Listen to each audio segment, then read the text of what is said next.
कि शिक्षा वो शेरनी का दूध है, जो पिएगा वो दहाड़ेगा। आज मैं दहाड़ रहा हूं और मैं लोगों से बोल रहा हूं कि आप भी शिक्षा लीजिए, आप भी दहाड़िए, क्योंकि शिक्षा तर्क को जन्म देती है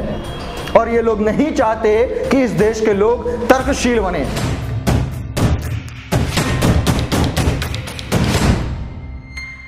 जय भीम साथियों, मैं प्रशांत बौद्ध। साथियों, दरअसल ये कहानी उस वक्त की है जब सोशल मीडिया इस देश में आया ही आया था। उस समय पर इस सोशल मीडिया पर बहुत सारे लोग वीडियोस बनाया करते थे। उन वीडियोस के माध्यम से बहुत ज़्यादा अंधविश्वास और पाखंडवाद फैलाया करते थे। मैं प्रशांत बौद्ध, मेरे पिताजी हमको बाबा साहेब के बारे में बताया करते थे, तथागत बुद्ध के बारे में बताया करते थे, तो और कई सारी चीज़ों को बताया करते थे, जिनको पढ़ने समझने के बाद में हमें ये लगता था कि कहीं ना कहीं ये जो लोग वीडियो बना रहे हैं, उस वीडियो में ये लोग गलत चीज़ें बता रहे हैं। उस समय पर बहुत सारी टोने टोटके वाली वीडियोस भी बहुत ज़्यादा प्रचलित हुआ करती थी सोशल मीडिया पे और हमारे लोगों के पास में जाया करती थी। उस समय की बात है, उस समय मेरे पास फ़ोन भी नहीं हुआ करता था, लेकिन एक उत्तेजना ये जागती थी कि जो ये चीज़ गलत बता रहे हैं इसको मैं सही करके बताऊं, या जो सही चीज़ है उसको लोगों के सामने रखूं। लेकिन उस समय पर हमारे पास में संसाधन नहीं थे, लेकिन उसके बावजूद भी मैंने एक मोबाइल लिया और उस मोबाइल को लेकर मैंने अपना काम करना शुरू किया। मैंने एक चैनल बनाया प्रशांत बौद्ध के नाम से। आप में से शायद बहुत सारे लोग हमें जानते भी होंगे और उस समय वीडियोस भी देखी होंगी, और हो सकता है बहुत सारे लोग भूल भी गए होंगे। तो उस समय हमने एक चैनल की शुरुआत करी प्रशांत बौद्ध के विचार के नाम से, जिसके माध्यम से अंधविश्वास, पाखंडवाद व जितनी भी कुरीतियां ये ब्राह्मण पुजारी लोग फैलाया करते थे सोशल मीडिया के माध्यम से, हमारे लोगों को बरगलाने के लिए उनको सही करके बताने का मैंने प्रयास शुरू किया। अब उस समय सोशल मीडिया नया नया था, हमारे और मेरे पास, हमारे लोगों के पास व मेरे पास उतने संसाधन नहीं थे। बहुत कम संसाधन से मैंने शुरुआत की, लेकिन जो ब्राह्मण लोग थे या जो उनका समुदाय था या जो ये अंधविश्वास फैलाने वाले लोग थे, इनके पास बहुत संसाधन थे, पैसा था, हर चीज़ की कोई कमी नहीं थी, किसी चीज़ की कोई कमी नहीं थी। तो इन लोगों ने क्या किया कि ये लोग लगातार मुझे और मुझ जैसे कुछ लोगों को दबाने का प्रयास करते थे, ताकि जो उनका धंधा पानी है वो धंधा पानी उनका बंद ना हो सके। अब जब लगातार मैं 5, 6, 7, 8 महीने तक प्रयास करता रहा और वो लोग भी मुझे और मेरी आवाज़ को दबाने और ख़त्म करने के लिए अपना प्रयास लगातार जारी करते रहे, और 8 महीने बाद वो लोग अपने काम में सफल हो गए। 8 महीने बाद लगातार लोगों से रिपोर्टिंग कराने के बाद और पेड रिपोर्टिंग कराने के बाद में मेरे चैनल को बंद करा दिया गया और मैं फिर से एक निहत्था हो गया। मेरे पास में कोई संसाधन नहीं रहा जिसके माध्यम से मैं आप लोगों तक वीडियोस को पहुंचा पाता है, जानकारी को पहुंचा पाता। अब जब चैनल बंद हो गया, फिर मेरे पिताजी ने फिर मुझे मोटिवेशन दिया, फैमिली ने थोड़ी बातें बताई, या कुछ और जो अन्य दोस्त थे उन्होंने थोड़ा सा मोटिवेट किया, जो हमारे बहुजन समाज के लोग हमसे जुड़े थे उन्होंने कॉल करके हमें मोटिवेट किया कि नहीं, आप काम कीजिए, हम आपका सपोर्ट करेंगे, और तमाम तरह की बातें हुई। उसके बाद में फिर हमने जो है दोबारा से एक चैनल की शुरुआत करी, जिसका नाम मैंने डिफरेंट थिंकिंग रखा था, कि सोचने का एक अलग नजरिया। उसके माध्यम से भी मैंने फिर वही काम शुरू किया। जितने भी लोग, ये पंडित पुजारी लोग या ब्राह्मण लोग समाज के अंदर में भ्रम फैलाया करते थे, बाबा साहेब की बातों को गलत तरीके से मार्केट में प्रेजेंट किया करते थे, ताकि जो बहुजन समाज के लोग हैं वो बरगलाए जा सकें और उनका जो पैसा है उसको ऐंठ कर बाहर निकाला जा सके, उन्होंने अपना पूरा प्रयास किया। और उन्हीं प्रयासों को ध्वस्त करने के लिए हम फिर से सोशल मीडिया पर आए, और उस समय पर भी हमारे पास में कोई ऐसे खास संसाधन नहीं थे, लेकिन उसके बावजूद भी हम लगातार प्रयास करते रहे, क्योंकि कहीं ना कहीं हमें एक ये था कि भाई बाबा साहेब के पास में तो हमसे भी ज़्यादा कठिनाइयाँ थीं, उनके पास भी कोई संसाधन नहीं था, उनको भी अड़चनें उनकी लाइफ में आ रही थीं, लेकिन उसके बावजूद भी जब वो लगे रहे और जब उन्होंने सफलता दिला दी, जब उनको उनके काम में सफलता मिल गई, तब वो रुके। तो हमारे पास तो फिर भी इतनी दुविधाएं अभी नहीं आ रही हैं, तो क्यों ना हम इस काम को अपना लगातार जारी रखें। फिर हमने इस काम को लगातार जारी रखा, कई सारी गालियाँ, धमकियाँ कॉल के माध्यम से, और कुछ लोग जो कभी मिल जाया करते थे तो वहां पर फिर गालियां और कई तरह की चीजें हुआ करती थी। उनको झेलने के बावजूद भी हम फिर से लगातार काम करते रहे। काम करते रहने के बाद में कुछ और भी अड़चनें आई, जो हम हो सकेगा आगे आपको पता चलेंगी। उसके बाद में फिर हमारा जो दूसरा चैनल था, उस दूसरे चैनल को भी विद इन अ ईयर 1 साल के अंदर अंदर फिर से रिपोर्टिंग करा करके बंद करा दिया गया। और मैं आपको बता दूं, मेरी वीडियोस को या फिर मेरे चैनल को रिपोर्ट क्यों कराया जाता था। अगर कोई इंसान बेवकूफ़ है या फिर बेवकूफ़ी के तरीके से चीज़ों को रख रहा है या बात कर रहा है, इन ब्राह्मणों को या फिर ये जो अंधविश्वास पाखंडवाद फैलाने वाले लोग हैं, इन लोगों को उनसे ज़्यादा फर्क नहीं पड़ता है, क्योंकि इनको पता है कि ये तो एक बुलबुला है पानी में उठा हुआ, आज नहीं तो कल फूट ही जाएगा और ये खत्म हो जाएगा अपने आप। लेकिन जो तथ्य, प्रमाण, लॉजिक और फैक्ट के साथ में बात रखते हुए लोगों को ये समझा दे, उनको ये विश्वास दिला दे कि ये चीजें अंधविश्वास है, पाखंडवाद है और इनसे आपके परिवार का और आपके देश का नुकसान हो रहा है, जो इंसान इस तरीके से समझा दे वो इंसान इनके लिए खतरा जो है वो साबित हो रहा था। और कहीं ना कहीं जो मेरी शैली थी, जो मुझे लोग बताया करते थे, उसी के अनुसार मैं आपको बता रहा हूं कि जो मेरी बोलने की शैली थी या जो मेरी वीडियोस जिस तरह की हुआ करती थी, उसमें तथ्य हुआ करते थे, प्रमाण हुआ करते थे, फैक्ट होते थे, लॉजिक होते थे और बातें ऐसी हुआ करती थी जिनका कटाक्ष अच्छे से अच्छे वेद ज्ञाता और शास्त्रों के ज्ञाता और अच्छे अच्छे कट्टर धर्म के इंसान के पास में भी नहीं हुआ करते थे। इसीलिए उन लोगों को मुझसे ज्यादा समस्या थी, तो दूसरे चैनल को भी विद इन अ ईयर वो बंद करने में फिर से सफल हो गए। मेरा चैनल फिर से बंद हो गया। एक फेसबुक पेज भी था जिसके लगभग 20,000 फॉलोअर थे और वो भी बंद हो गया, वो हैक हो गया। अब फिर से 1 साल बाद फिर से मैं निहत्था हो गया, फिर से मेरे पास कोई प्लेटफॉर्म नहीं रहा। लेकिन समाज का एक मोटिवेशन, बाबा साहेब की एक इंस्पिरेशन, उनके जीवन की एक इंस्पिरेशन कहीं ना कहीं हमारे दिल और दिमाग में थी कि अगर उन्होंने अपना सफ़र नहीं रोका जब तक वो कामयाब नहीं हो गए, तो मेरा भी तो मिशन अभी बाकी है। तो मैंने फिर से एक चैनल की शुरुआत करी और शुरुआत करने के बाद में मैं फिर से वही काम करने लगा और बहुजन समाज के लोगों को जागरूक करने में जितना मुझसे हो सकता था उतना प्रयास मैं करने लगा। तीसरा चैनल भी मेरा प्रशांत बोध के नाम से ही था। स्टार्टिंग में मेरा चैनल काफ़ी अच्छा चला, जो मेरी वीडियोस थी वो काफ़ी लोगों ने देखी, पसंद करी, लोग उनको व्हाट्सएप ग्रुप में, फेसबुक पेज पर, अपने अलग अलग यूट्यूब चैनल्स पर शेयर करने लगे। मुझे भी काफ़ी अच्छा लगा। जब चैनल चलने लगा तो चैनल चलने के कुछ समय बाद उस पर फिर रिपोर्टिंग करानी शुरू की गई और रिपोर्टिंग कराने के बाद इस बार अभी तक चैनल तो बंद नहीं हुआ है, लेकिन वो बंद के समान ही हो चुका है। आज हमारा जो चैनल है उस चैनल पर 1,000 व्यूज से ज़्यादा नहीं आते हैं, जबकि सब्सक्राइबर हमारे चैनल के 40,000 से भी ज़्यादा हैं। उसके बावजूद भी 1,000 से ऊपर ज़्यादा व्यूज़ नहीं आते। कारण वही है कि चैनल को लगातार रिपोर्ट करने के माध्यम से जो YouTube चैनल का एल्गोरिथम है, उस एल्गोरिथम में फ़र्क पड़ चुका है और वो उसका एल्गोरिथम वो स्टॉप हो चुका है। लेकिन हमारा काम और प्रयास हमारा अभी तक भी लगातार जारी है। तो ये तो थी हमारे काम की बात कि किस तरीके से हमने चैनल को शुरुआत किया था और क्या क्या चैनल को दिक्कतें आई और कितने चैनल हमने बनाए और चलाए। आज बहुजन समाज के लोगों के बीच में काम करते हुए मुझे 4 साल हो चुके हैं और इन 4 सालों में मैंने बहुत सारे उतार, बहुत सारे चढ़ावों को देखा है। बहुत सारे लोगों से मैं मिला हूँ, बहुत सारे लोगों की बातें मैंने सुनी हैं, बहुत सारे मीटिंग्स मैंने अटेंड करी हैं, बहुत सारी किताबों को मैंने पढ़ा है, बहुत सारी नई जानकारियाँ ली हैं और इन सब बहुत सारी चीज़ों को देख करके, खुद एनालाइज करके बहुत सारे निष्कर्ष भी मैंने निकाले हैं। और उन्हीं निष्कर्षों के आधार पर जो भविष्य में मेरी आने वाली वीडियोस होंगी, कहीं ना कहीं वो उन सब अनुभवों का एक निचोड़ होगा कि किस तरीके से धर्म, मानव, बहुजन समाज, बाबा साहेब का मिशन, महापुरुष, ये सारी चीज़ें कैसे हम इसको एक लय में ला करके अपने बहुजन समाज को सशक्त, मजबूत और पावरफुल बना सकते हैं और कैसे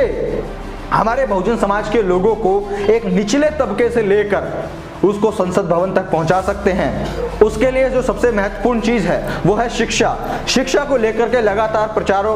प्रसारण जो है मैं अपने चैनल के माध्यम से आप लोगों के बीच में करता रहता हूं कि जहां जहां पर भी जो लोग शिक्षा को लेकर के, बाबा साहेब के मिशन को लेकर के, शिक्षा को लेकर के बच्चों में काम कर रहे हैं, लगातार मैं उन चीज़ों को आपको दिखाता हूँ। और निकटतम भविष्य में भी मैं खुद इस चीज़ की शुरुआत करने वाला हूँ कि कैसे हमारे जो बहुजन समाज के बच्चे हैं या जो हमारे बहुजन समाज के लोग हैं, उन लोगों को एजुकेशन दे करके, फॉर्मल एजुकेशन के साथ साथ में फाइनेंशियल एजुकेशन, सेल्फ एजुकेशन व एंटरप्रेन्योरशिप वाली एजुकेशन, कि किस तरीके से एक इंसान सेल्फ डेवलप होकर के इस इंडिया की बढ़ोतरी में अपना योगदान दे सकता है, अपने समाज को, अपने परिवार को आगे बढ़ा सकता है। उन सब चीज़ों के ऊपर में भी मैं जल्द ही काम करने वाला हूं ताकि जो हमारे बहुजन समाज के लोग हैं वो आगे जा सकें और जो हमारी शक्ति अभी कमजोर है वो ताकतवर बन सके और जो डॉक्टर भीमराव अम्बेडकर जी का मिशन है इस देश और बहुजन समाज को सशक्त बनाने का वो मिशन पूरा हो सके। बहुत सारे लोगों का एक सवाल ये भी होता है कि प्रशांत भाई, आपने इस काम को शुरू करने की इंस्पिरेशन कैसे मिली, या फिर आप इतने डेवलप कैसे हुए, या आप इतना अच्छा कैसे बोल लेते हैं, या और कई सारे सवाल इसी से जुड़े हुए होते हैं। तो मैं आपको बताना चाहूँगा कि मैं कैसे डेवलप हुआ। दरअसल जो मेरी फैमिली है, जो मेरे परिवार है, मम्मी पापा हैं, वो पहले से ही बाबा साहब के मिशन में जुड़े हुए हैं। लगातार जो बाबा साहब की मीटिंग्स हुआ करती थी, बामसेफ की मीटिंग हुआ करती थी, वो वहाँ पर जाते थे और हमें भी ले जाते थे। दरअसल उस समय हम छोटे थे तो बहुत ज़्यादा कुछ खास ध्यान नहीं देते थे, लेकिन छोटे होने के बावजूद भी अगर 10 बात वहाँ पर हो रही है तो 10 में से एक बात तो हमारे दिमाग में डल ही जाया करती थी। और इसी तरीके से जब हम 100 मीटिंग्स के अंदर में गए तो 100 मीटिंग में 100 वक्ताओं को सुनने के बाद में अगर 100 वक्ताओं की एक एक बात भी हमारे दिमाग में डली तो 100 बातें हमारे दिमाग में डलकर तैयार हो चुकी थी। और कहीं ना कहीं जब हम अपनी उम्र में आगे बढ़ रहे थे, शिक्षा ले रहे थे, अपने दिमाग को डेवलप कर रहे थे, तो एक उम्र यानी कि लगभग 17 साल का उस वक्त मैं रहा हूं जब मैंने चैनल की शुरुआत करी थी। तो 17 साल तक काफी सारी चीजों को, काफी सारे वक्ताओं को मैंने सुना, काफी सारी मीटिंग्स को देखा। जो मेरे घर का खुद का बिहेवियर था, मेरे परिवार का बिहेवियर था, मेरे मम्मी पापा का जो बिहेवियर था, उन चीजों को मैंने देखा, उन चीजों को ऑब्जर्व किया, उन चीजों को कंक्लूड करके उनसे एक निष्कर्ष निकाला। तो वहां से कुछ ऐसी चीजें हुई, एक ऐसा माहौल बना कि मैं खुद चीज़ों को एनालाइज करके उनका एक अच्छा निष्कर्ष निकालने लगा और चीज़ों को अच्छे तरीके से समझाने लगा। तो पहले जो ये समझाने का प्रकरण था, ये पहले गली मोहल्ले में या किसी दोस्त के साथ में हुआ करता था। लेकिन जैसा मैंने आपको बताया कि जब सोशल मीडिया शुरू हुआ उस समय बहुत सारे लोग पाखंडवाद, अंधविश्वास फैला रहे थे। तो मैंने सोचा कि जब मैं ये काम फिजिकली करता हूँ लोगों को बताने का, समझाने का, तो क्यों ना मैं वीडियो के माध्यम से भी करूँ। तो संसाधन की कमी थी लेकिन फिर भी हमने चालू किया। तो वहाँ से हमारे अंदर एक डेवलपमेंट हुआ। उसके बाद में जब हमने काम करना शुरू कर दिया तो शुरू करने के बाद हम किताबें पढ़ते रहे, तमाम तरह की पुस्तकें हमने पढ़ी। बुद्ध और उनका दम है, गुलामगिरी है और डॉक्टर अम्बेडकर की सेल्फ बायोग्राफी है, वह तमाम तरह की हमने अन्य बुक पढ़ी जो कि हमारे बहुजन महापुरुषों ने लिखी हैं, उनके जो खुद राइटर हैं, जो अन्य लेखकों ने लिखी हैं। वहाँ से जो है कई ज्ञान जो है हमें मिलने लगा कि किस तरीके से हमारा जो बहुजन समाज है उसने उत्पीड़न झेला है और कैसे उस समय पे लड़के हम अपने जो है जीवन में कामयाबी हासिल करके आगे बढ़ा है। तो वहां से कहीं ना कहीं हमें एक ये इंस्पिरेशन मिल चुकी थी कि कहीं ना कहीं जब भी हम जो काम करेंगे तो उसमें बाधाएं आनी ही आनी है, बस हमको उनसे लड़के आगे की तरफ निकलना है। तो वही हम करने लगे। और जब हमने शुरुआत करी थी तो शुरुआती दौर में शायद मेरा जो बोलने का तरीका था या जो मेरा ज्ञान था, जो मेरी नॉलेज थी, शायद उसमें कुछ कमी रही हो। लेकिन धीरे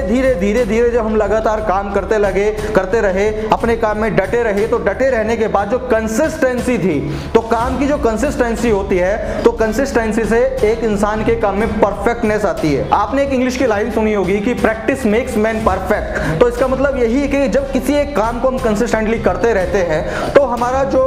एक्सीलेंस है वो हमारी बॉडी से निकल के बाहर आता है। तो कहीं ना कहीं क्या है कि जब हम लगातार 4 साल से अब काम कर रहे हैं, लगातार चीज़ों को पढ़ रहे हैं, एनालाइज कर रहे हैं, लोगों से मिल रहे हैं, वीडियोस को बना रहे हैं, बहुत सारी चीज़ों को एक साथ करते हुए चल रहे हैं कंसिस्टेंसी के साथ में, तो इससे हमारे अंदर की जो परफेक्टनेस है, चाहे वो बोलने की हो, चाहे वो एडिटिंग की हो, चाहे वो ब्लॉगिंग की हो, चाहे वो अपने चीज़ों को, महापुरुषों के विचारों को रखने की हो, जो कोई भी एक ऐसी चीज़ हो तो उसमें एक परफेक्टनेस आती है। और इसीलिए आज के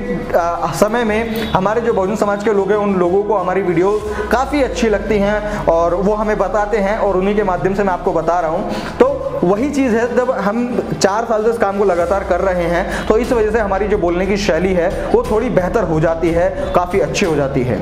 बहुत सारे लोग हमसे पूछते हैं कि भाई हम चीज़ों को कैसे सीखें, या जो बहुत से माता पिता होते हैं वो ये कहते हैं कि हम अपने बच्चों को कैसे सिखाएं। तो इस चीज़ के लिए मैं आपको एक ही बात बताना चाहूँगा कि जो मेरा जन्म था, तो मेरे जन्म के बाद में पहले बहुत सारी चीज़ें थी जो पाखंडवाद, अंधविश्वास वाली हमारे घर में हुआ करती थी। जो हमारा दादी का घर था वहाँ पे कई सारी चीज़ें हुआ करती थी, क्योंकि गांव था, पुराने लोग थे, पुरानी परंपराएं चला करती थी, बहुत सारी चीज़ें हुआ करती थी जिनको हम देखते थे और उसमें हम खुद भी इन्वॉल्व हुआ करते थे। लेकिन जब हमारे घर का माहौल बदला, जब हमारे मम्मी पापा ने उन चीज़ों को छोड़ा और खुद समझे और उसके बाद में बातें हमारे घर में करने लगे, तो वहाँ से हमारी जो दिमाग है वो डेवलप हुआ। तो कहीं ना कहीं यदि आप भी अपने बच्चों को अंधविश्वास अंधविश्वास और पाखंडवाद से मुक्त करना चाहते हैं, उन लोगों को समझाना चाहते हैं, उनको अपने जीवन में आगे बढ़ने के लिए इंस्पायर करना चाहते हैं, तो कहीं ना कहीं एक माहौल आपको अपने घर में बनाना होगा। और जो ये अंधविश्वास पाखंडवाद होते हैं, सबसे पहले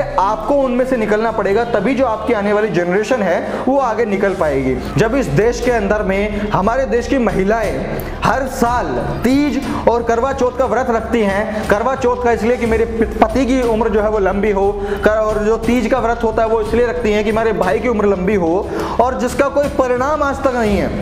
जितने भी लोग हैं, जितने भाई हैं, उनकी कभी भी मृत्यु हो जाती है। यानी कि इतने व्रत रखने के बावजूद भी एक महिला इतने साल तक व्रत रखती है, उसके बावजूद भी एक इंसान की उम्र आज तक 100 पार नहीं होती है। तो कहीं ना कहीं क्या है कि एक ढकोसला है, एक पाखंड है, एक अंधविश्वास है जो पुराने समय से चलता आ रहा है। और जब एक बच्चा, घर का बच्चा, एक माँ, जब एक बेटी या एक बेटा जब उस चीज़ों को देखता है कि हमारी माँ इस काम को कर रही है और इतने सालों से लगातार कर रही है, तो कहीं ना कहीं इसमें कुछ ना कुछ तो सत्यता होगी। इसीलिए बच्चे भी फिर सवाल उठाने का प्रयास नहीं करते हैं, क्योंकि आप उनके माता पिता होते हैं। तो फिर वो भी लोग अपने जीवन में उन चीज़ों को फॉलो करना शुरू कर देते हैं। और बहुत सी माएँ तो ऐसी होती है कि जबरदस्ती अपने बच्चों को उनको फॉलो कराने के लिए कान पकड़ पकड़ मारूंगी झापड़, नहीं रखेगी व्रत, तो इस तरीके से किया जाता है। चल मेरे साथ मंदिर चल, मंदिर नहीं चलेगी, ये है वो है, तो इस तरह की चीज़ें होती हैं। तो कहीं ना कहीं क्या है कि सबसे पहले हमें हमारे घर का माहौल बदलना पड़ेगा। माहौल बदलने के लिए कुछ जो बेसिक चीज़ें होती हैं, जो हमारे घरों में कैलेंडर्स होते हैं, पोस्टर्स होते हैं, ये तस्वीरें होती हैं,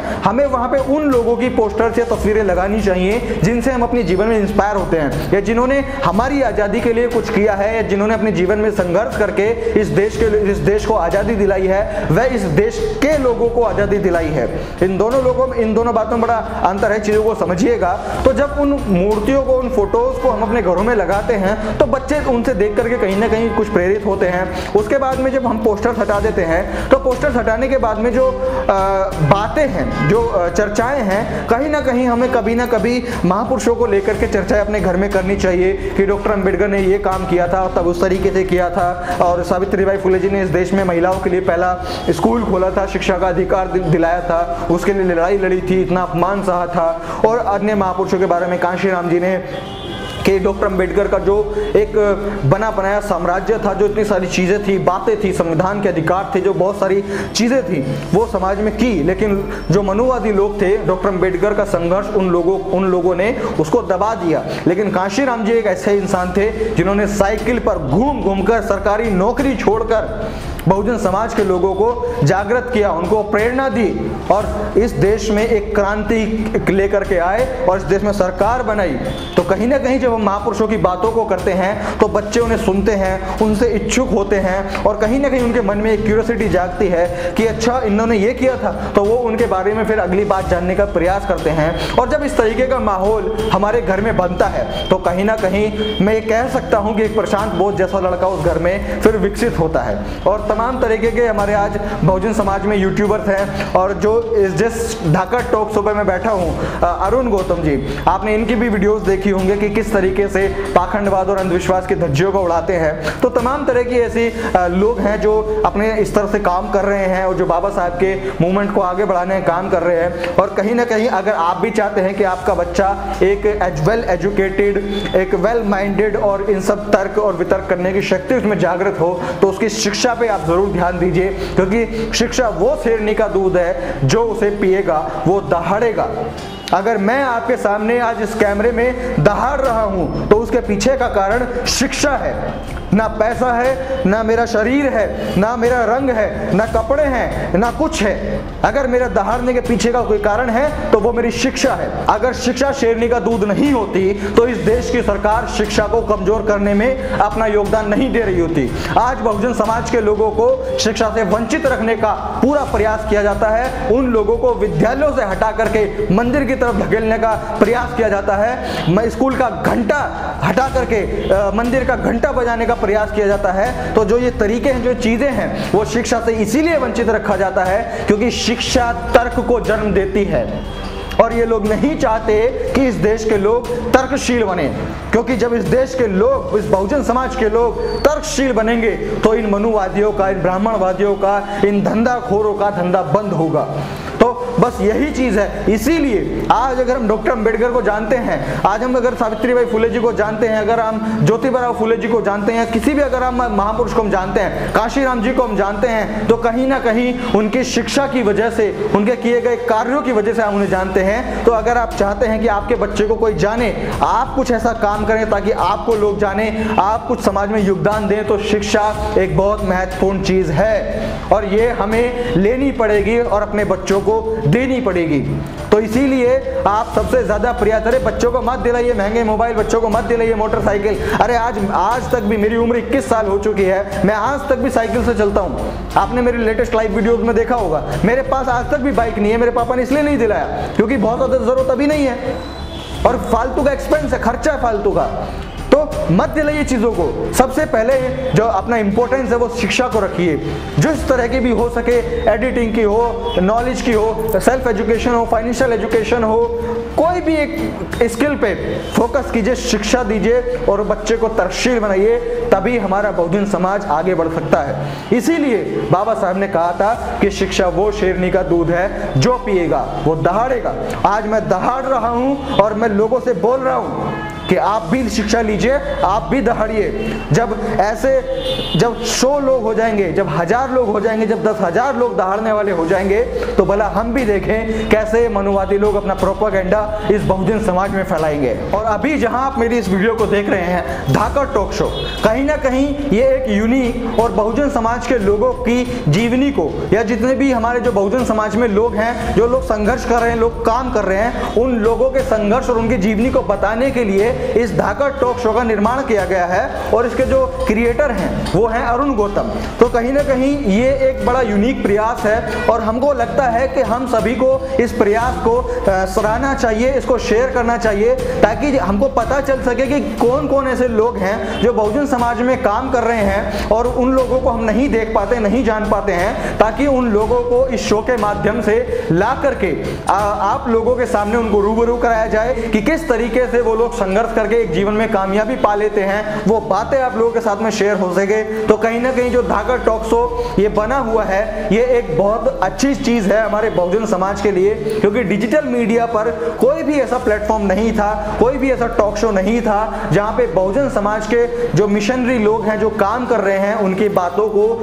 जो है समाज के लोगों को दिखाया जा सके, उनके संघर्ष को दिखाया जा सके। क्योंकि आपने देखा होगा जो टॉक शो होते हैं, उन टॉक शो का मतलब यही होता है कि जो लोग अपने जीवन में कुछ काम करके एक मुकाम हासिल कर लेते हैं या लगातार संघर्ष करते रहते हैं, उन लोगों की बातों को एक शो के माध्यम से लोगों को दिखाया जाए, ताकि जो लोग जिस भी फील्ड में वो लोग होते हैं, उस फील्ड के लोग उस इंसान से इंस्पिरेशन ले सकें कि अगर इस इंसान ने इतनी सारी बाधाओं को लांघ कर अपने जीवन में कामयाबी हासिल करी है, तो मैं भी इसी फील्ड में लगा हुआ हूं और मैं भी अगर इस तरीके से काम करूंगा, मेरे सामने बाधाएं आएंगी और उनको मैं अगर पार करता हूं तो मुझे भी सफलता मिलेगी। तो इसी तरीके से जो बहुजन मूवमेंट में काम कर रहे हैं, उन लोगों को दिखाने का प्रयास किया जा रहा है कि जितने भी अन्य जो नए बहुजन समाज के जो युवा हैं, जो उभर के आने वाले हैं, जो शिक्षा लेकर के दहाड़ने वाले हैं, उन लोगों को ये दिखाया जा सके कि अब से पहले जितने भी लोग बहुजन मूवमेंट में काम कर रहे हैं, उन लोगों के जीवन में ये समस्याएं आती थी, आपके जीवन में भी आएंगी और आपको इनको टैकल करके आगे बढ़ना है और इस बहुजन समाज के मिशन को,